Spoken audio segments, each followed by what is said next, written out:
Good morning student, आपके अपने YouTube channel teach commerce में आपका स्वागत करते हैं। जैसा कि मैंने पार्टनरशिप सोल्यूशन देख लिया था, एडमिशन और रिटायरमेंट का हम जल्दी वीडियो बना देंगे। उसके बाद जो हमारा चैप्टर आता है वो आता है कंपनी खाते यानी कंपनी अकाउंट अंश। ठीक है, अब ये होते क्या है जरा इनके बारे में हम कुछ चर्चा कर लेते हैं।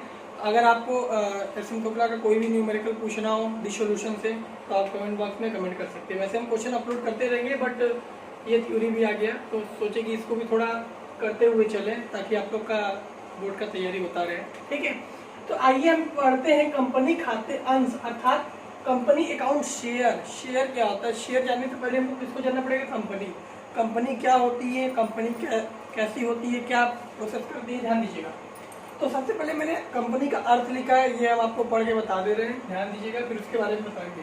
कंपनी व्यक्तियों का एक ऐच्छिक संगठन है। ऐच्छिक संगठन मतलब इच्छा के द्वारा, क्योंकि व्यक्ति मिलेंगे तो उनकी इच्छा होगा तभी कंपनी का निर्माण होगा, ऐसे तो होगा नहीं। जिनका जन्म विधान द्वारा एक अदृश्य अमूर्त और कृत्रिम व्यक्ति, मतलब जिसको बनाता कौन? ला यानी कानून यानी विधान बनाता, लेकिन क्या होता है ये अदृश्य होता है, दिखाई नहीं देता, अमूर्त होता है, ठीक, कृत्रिम होता है, मतलब नॉन लिविंग। ठीक है, चल फिर नहीं सकता इधर उधर, ठीक है, रूप में होता है। इसका पृथक एवं स्थायी दायित्व वह सार मुद्रा यानी मोहर होता है। इसका जो दायित्व होता है वो इसके सदस्य से पृथक होता है। ठीक, सदस्य के मर जाने पर भी कंपनी नहीं बदलता है। ठीक, ये हो गया। इसका जो एक मेन चीज होता है स्थायी अस्तित्व वह सार्वमुद्रा का मतलब मोहर। अगर किसी भी कंपनी का प्रमाण पत्र आपको तब तक लीगल नहीं माना जाएगा जब तक कंपनी की मोहर नहीं रहेगी। ठीक है, तो मोहर वेरी इंपॉर्टेंट पार्ट है। ठीक है, जो इनके प्रपत्रों पर अंकित होता है, अर्थात कंपनी का मोहर अगर किसी भी चीज पर लगा हो डॉक्यूमेंट्स पे तो वो डॉक्यूमेंट्स क्या होंगे? लीगल होंगे। अगर मोहर नहीं लगा होगा तो वो इलीगल होंगे। ठीक है, तो ये था कंपनी की डेफिनेशन। ठीक है, जिसका जन्म कानून के द्वारा होता है तो इसका समापन भी कानून ही करेगा। ठीक है, अब उसके बाद ये तो अर्थ था इसका सिंपल वे में। अब हम आपको कुछ डिफिनेशन दिखा देते हैं सबसे सिंपल भाषा में कहने के अनुसार। कंपनी विधान द्वारा निर्मित एक कृत्रिम व्यक्ति है। कृत्रिम व्यक्ति जानते ही है, जो मतलब अदृश्य अमूर्त, मतलब चल फिर नहीं सकता। ठीक है, ना ही किसी को वो छू सकता है। ठीक, तो कृत्रिम और अमूर्त है। ठीक है, जिसका पृथक अस्तित्व होता है, जिसका अस्तित्व जो होता है पृथक यानी अलग अलग। पृथक मतलब यहाँ मिस्टेक मैंने पृथक अस्तित्व मतलब जो होता है कंपनी का अस्तित्व, कंपनी का वो और सदस्य का दोनों का जो अधिकार होते हैं वो अलग अलग होते हैं। शाश्वत उत्तराधिकार होता है। शाश्वत उत्तराधिकार कहने का मतलब कंपनी को अपना खुद का उत्तराधिकार होता है कि किसी भी अधिकारी या किसी भी व्यक्ति के मृत्यु हो जाने या दिवालिया हो जाने पर कंपनी बंद नहीं हो सकता, उसका कंपनी पर प्रभाव नहीं पड़ता, इसलिए शाश्वत उत्तराधिकार है। ठीक, उसके बाद ध्यान दीजिएगा, जिसकी एक सार्व मुद्रा होती है यानी इसको कॉमन सील बोलते हैं। मैंने कितना सिंपल वे में बताया, तो अब आपको एक बार फिर से बताते हैं। कंपनी एक विधान द्वारा निर्मित कृत्रिम व्यक्ति है। ठीक है, जिसका अविच्छिन्न अधिकार होता है जो इसके प्रभुत्व पर अंकित होता है। और अगर और भाषा में बता दें तो company is an artificial person. Artificial person कहने का मतलब होता है कृत्रिम व्यक्ति। ठीक, क्रिएटेड बाई लॉ यानी बनाया गया किसके द्वारा? कानून के द्वारा। ठीक, तो क्या हो गया? Company is an artificial person created by law. ठीक, इसके बाद हम आपको देखते हैं, ये तो कंपनी का। अब कंपनी के देखते हैं प्रकार कौन कौन से होते हैं, कंपनी के टाइप्स क्या होते हैं, मतलब प्रकार। और सबसे पहले इसकी हम विशेषता लिख देते हैं। ठीक है, तो जैसा है कि विशेषता आपको इसी से पता चल जाएगा, हम आपको बता देते हैं विशेषता डस्टर पेन। हाँ, तो कंपनी की विशेषता देखते हैं। कंपनी का अर्थ मैंने देख लिया, कंपनी की विशेषता क्या होती है यानी कैरेक्टरिस्टिक। ठीक है, तो फर्स्ट में क्या विशेषता होता है? हमने बताया कि विशेषता अर्थ से ही प्रकट होता है। ठीक, तो पहला विशेषता विधान द्वारा निर्मित। ठीक है, क्रिएटेड बाई लॉ, तो कंपनी का जो निर्माण होता है वो विधान के द्वारा ही होता है। ठीक है, तो इसलिए ये विधान द्वारा निर्मित कृत्रिम व्यक्ति, पहली तो इसकी ये विशेषता है। सेकंड विशेषता है पृथक वैधानिक अस्तित्व। जो कंपनी के सदस्य होते हैं और जो कंपनी होता है इन दोनों का दायित्व अलग मतलब असीमित होता है। ठीक है, सॉरी, अस्तित्व अलग अलग होता है। ठीक है, पृथक वैधानिक अस्तित्व मतलब सबका दायित्व सबका कर्तव्य वो अलग अलग होता है। ठीक, यानी कंपनी भी अनुबंध कर सकता है और सदस्य भी अनुबंध कर सकते हैं। ठीक है, सदस्य भी किसी कंपनी में कर सकते हैं। ठीक है, आगे होता है शाश्वत उत्तराधिकार। शाश्वत उत्तराधिकार का मैंने आपको मतलब बता दिया है कि किसी भी साझेदार या किसी व्यक्ति की मृत्यु हो जाने पर कंपनी पर कोई प्रभाव नहीं पड़ता।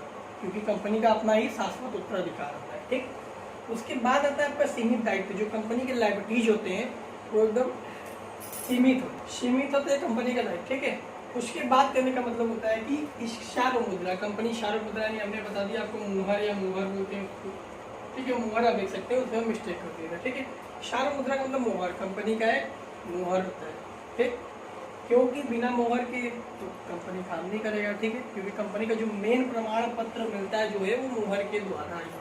अगर किसी भी डॉक्यूमेंट्स, किसी भी प्रपत्र पर अगर कंपनी के मुहर नहीं है तो उसको इलीगल माना जाता है कि आप किस कंपनी से हैं, कोई भी सदस्य होगा। ठीक, उसके बाद है अंशों का हस्तांतरण। अब ध्यान दीजिएगा, कंपनी अपने अंशों का हस्तांतरण कर सकती है। हस्तांतरण मतलब एक दूसरे को दे सकती है, यानी आदान प्रदान भी कर सकती है अपने अंश का, अपने शेयर का, यानी अपने शेयर के अधिकार और अपना शेयर भी किसी दूसरे को हस्तांतरित कर सकती है। ठीक, उसके द्वारा है, उसके लास्ट का जो है विधान द्वारा समापन। इसके और भी टाइप्स होते हैं। विधान द्वारा समापन हमने बता दिया, इंडेड बाई लॉ यानी कानून के द्वारा इसका समापन होता है, क्योंकि निर्माण विधान के द्वारा होता है तो इसका जो समापन होगा वो किसके द्वारा होगा, कानून के द्वारा। ठीक है, तो ये था इसकी विशेषता। अब हम समझते हैं कंपनी के टाइप्स क्या होते हैं, तब तक आप राइट डाउन कर लीजिए। अब हम देखते हैं कंपनी के प्रकार। आइए, हर बुक में कंपनी का जो टाइप्स है वो अलग अलग होता है। एक्चुअली में देखा जाए तो कंपनी जो होता है वो दो टाइप्स के होते हैं, यानी दो प्रकार के। कौन कौन सा? पहला होता है सार्वजनिक कंपनी,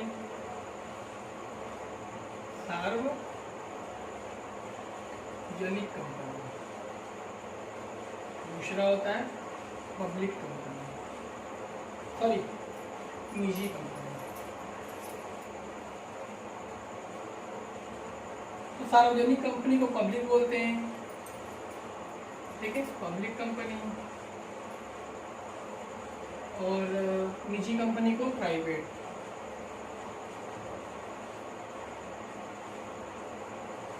आइए हम बताते हैं कंपनी। ठीक, जो सार्वजनिक कंपनी होती है इसके बारे में जानते हैं और निजी कंपनी के बारे में जानते हैं। जो सार्वजनिक कंपनी होती है इनके जो सदस्य होते हैं, यानी न्यूनतम सदस्यों की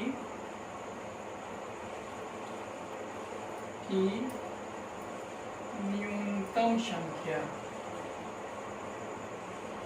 7। ठीक है, तो सार्वजनिक कंपनी यानी जो गवर्नमेंटेड कंपनी है उनमें जो सदस्य का जो न्यूनतम संख्या यानी कम से कम कितने व्यक्ति होने चाहिए, 7। ठीक, और अधिकतम तो इनके ऊपर है, कंपनी के ऊपर अधिकतम। ठीक, तो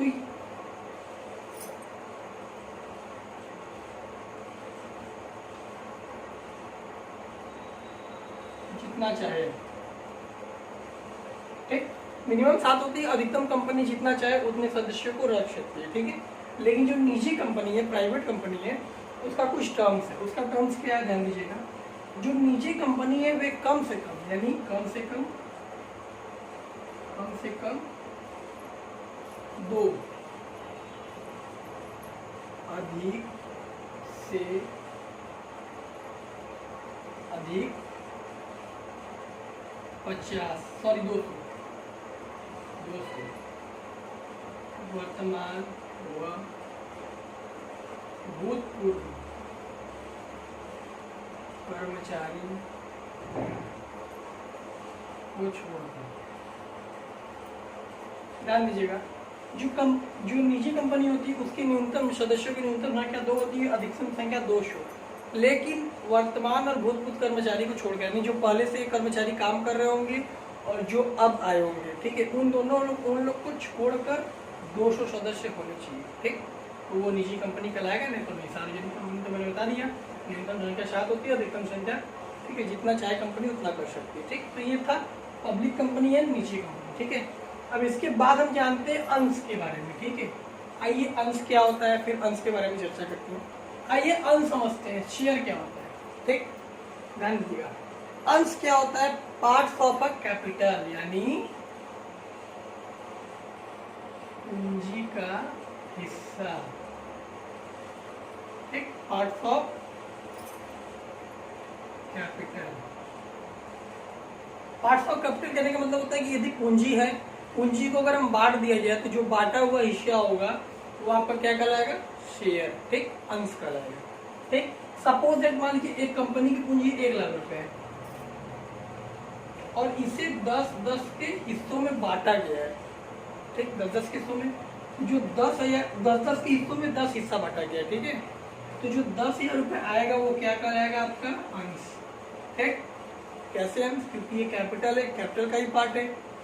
तो अंश क्या होते हैं, यानी एक निश्चित कंपनी की पूंजी को, यानी कंपनी की पूंजी को एक निश्चित राशि के जिन हिस्सों में विभाजित किया जाता है उसे क्या कहते हैं, अंश कहते हैं। क्लियर।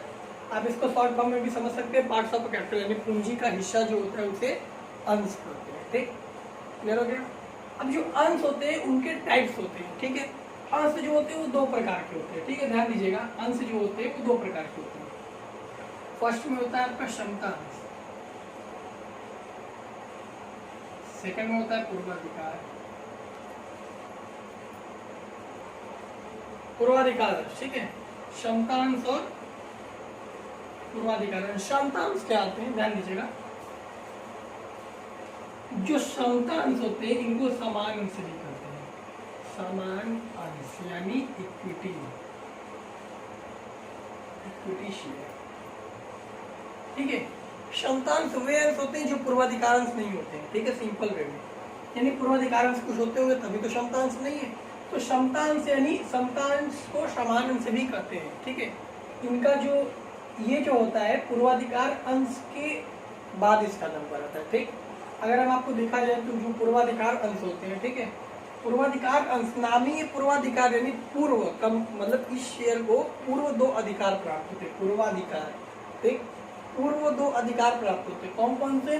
पहला तो सबसे पहले प्रॉफिट पाने का अधिकार, दूसरा लाभांश पाने का अधिकार सबसे ज्यादा इन्हीं को होता है। सबसे पहले यदि कंपनी में पैसा ज्यादा प्रॉफिट हो गया है, ठीक है, मान लीजिए कंपनी की जो पूंजी है, ठीक, मान लीजिए कंपनी ने 12 लाख रुपया लगाया और कंपनी सोचा था कि हमको 14 लाख होगा, ठीक है, और जो प्रॉफिट हो गया वो 15 लाख हो गया।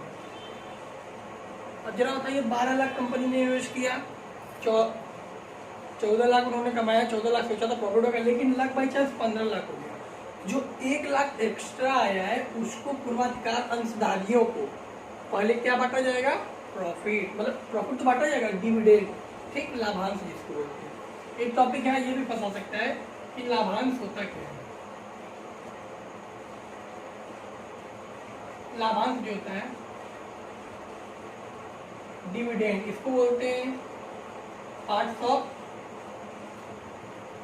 ऑफ प्रॉफिट, यानी लाभ का हिस्सा, लाभ का अतिरिक्त हिस्सा, उसको पार्ट में डिवाइड कर देना है। क्या कहलाता है, लाभांश। लाभांश 2 प्रकार का होता है, दोनों अभी बताएंगे हम, अंतरिम लाभांश और, ठीक है, 2 प्रकार का लाभांश होता है, हम अभी बताते हैं उसको, पहले आप ये समझ लीजिए। तो समता अंश वे अंश होता है जो समान अंश होते हैं, पूर्वाधिकार अंश वे होता है जिनमें 2 अधिकार प्राप्त होता है। सबसे पहले मैंने बता दिया कि पहले लाभ पाने का अधिकार इन्हीं को होता है और लाभांश भी पाने का अधिकार इन्हीं को होता है, इसलिए पूर्वाधिकार कहलाते हैं, ठीक, ये हो गया। अब जो क्षमता अंश के जो प्रकार होते हैं वे नहीं होते, लेकिन पूर्वाधिकार अंश के आपके टाइप्स होते हैं। कौन कौन से टाइप्स होते हैं, ध्यान दीजिएगा। पहला होता है संचयी पूर्वाधिकार,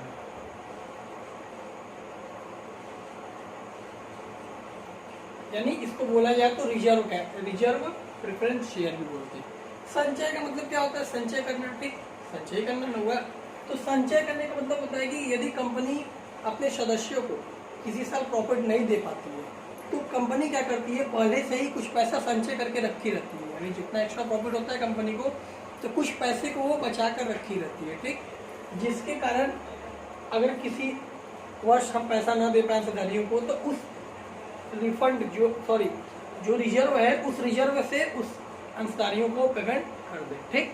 तो ये होता है संचयी पूर्वाधिकार। अगला होता है असंचयी पूर्वाधिकार अंश। देखिए अब ये क्या होता है, अब देखिए पूर्वाधिकार अंश क्या होती है, ठीक। असंचयी जस्ट अपोजिट होगा इसका, ठीक, इसका अपोजिट ही होगा। इसमें क्या होता है, संचय करके रखा जाता है, यानी किसी वर्ष अगर प्रॉफिट ना हुआ कंपनी को तो कंपनी संचय से दे सकता है, लेकिन इसमें ऐसा नहीं है, ठीक है। असंचयी मतलब कंपनी ने संचय ही नहीं किया है, इसका मतलब संचय करना, यानी रिजर्व करके बचा के रखा हुआ है, इसका मतलब नहीं बचा जाएगा, ठीक। तो वो हो जाएगा असंचयी पूर्वाधिकार अंश, ठीक। क्लियर हो गया। अब अगला होता है तीसरा नंबर परिवर्तनशील।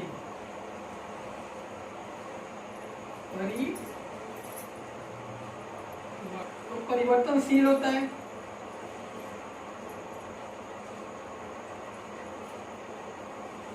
पूर्वाधिकार अंश। परिवर्तनशील पूर्वाधिकार अंश क्या होता है? ऐसे अंश जिन्हें हमें क्षमतांश में परिवर्तित करने का अधिकार होता है, उसे परिवर्तनशील पूर्वाधिकार अंश कहते हैं, ठीक है। यदि कोई अंशधारी अगर पूर्वाधिकार अंश लिया है तो वो क्षमतांश में, अगर क्षमतांश लिया है तो पूर्वाधिकार अंशों में परिवर्तन कर सकता है, ठीक है। तो उसे परिवर्तनशील पूर्वाधिकार अंश कहते हैं। चौथा जो होता है आपका अपरिवर्तनशील।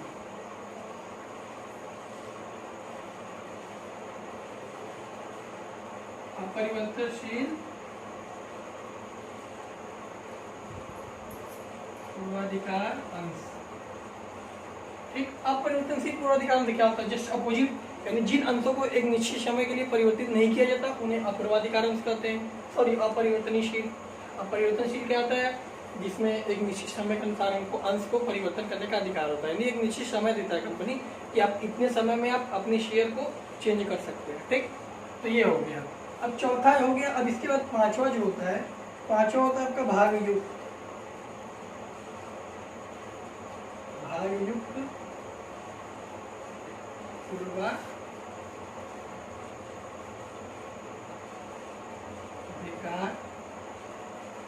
अंश, ठीक है। अब भागयुक्त पूर्वाधिकार अंश क्या होता है? यानी ऐसे अंश, ठीक है। भागयुक्त पूर्वाधिकार अंश होता है यानी ऐसे अंश जिन पर एक निश्चित दर से लाभांश दिया जाता है, ठीक। अर्थात कहने का मतलब क्या है? जिन पर एक निश्चित दर से लाभांश दिया जाता है। तो भागयुक्त पूर्वाधिकार अंश क्या होते हैं? यानी जिनको एक निश्चित प्रतिशत से लाभांश दिया जाता है, ठीक है। लाभ देने के पश्चात अगर कोई लाभ बच जाता है, ठीक है, यानी कुछ पैसा बच जाता है, तो उनमें से कुछ निश्चित हिस्सा इनको प्राप्त करने का अधिकार होता है, ठीक। तो इसे भागयुक्त पूर्वाधिकार अंश कहते हैं। अगला होता है अभागयुक्त। अभागयुक्त पूर्वाधिकार अंश। तो अभागयुक्त पूर्वाधिकार अंश क्या होता है? यानी ऐसे अंश जिनको निश्चित दर से लाभांश दिया जाता है लेकिन बचे हुए लाभ पर लाभांश नहीं दिया जाता, तो उन्हें अभागयुक्त पूर्वाधिकार अंश कहते हैं, ठीक है।